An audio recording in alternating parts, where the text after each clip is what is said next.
Leivän juuri tehtiin vedestä, ruisjauhosta ja vanhasta hapanjuuresta. Laitoimme 2 litraa vettä, 15 desilitraa ruisjauhoja ja noin 5 ruokalusikallista hapanjuurta. Tätä kutsutaan raskiksi. Vanha hapanjuurta tarvitaan, jotta juuri alkaa happanemaan. Hiilihydraatit muuttuvat maitohapoksi. Maitohappobakteerit happattavat ja kuohkeuttavat taikinaan. Juurenteko aloitettiin 2 päivää ennen pettuleivän leipomista. Juurta täytyi sekoitella, jotta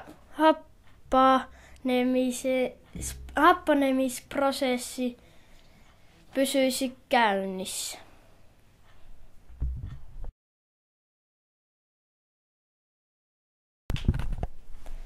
Seuraavana päivänä juureen lisättiin lämmintä vettä ja ruisjauhoja, jotta happaneminen jatkuisi.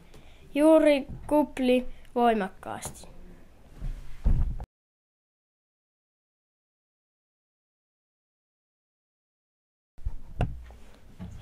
Pettuleivän leipomispäivänä sekoitimme juureen 3 ruokalusikallista suolaa, 6 desiä ruisjauhoja ja 7 desiä pettujauhoa. Pettujauhot lisättiin vasta tässä vaiheessa, koska muuten taikina ei olisi kohonnut niin hyvin. Teemme taikinasta löysää, sillä pettujauhot turpoavat koko ajan.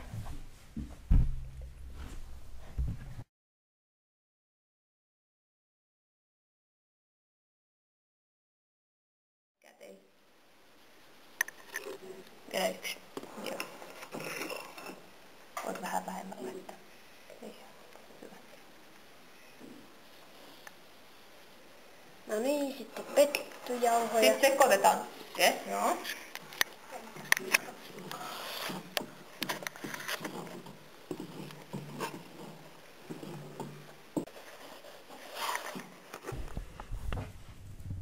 Yleensä taikinaan tehdään risti, jotta nähdään milloin taikina on kohonnut ja valmis leivottavaksi.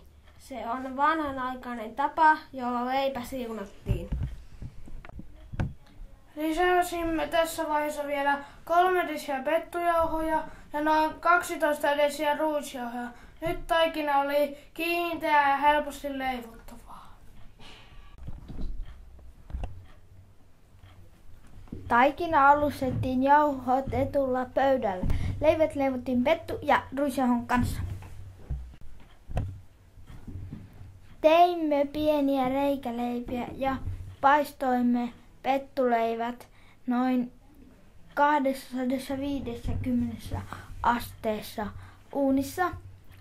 Paistoaika oli noin 15 minuuttia.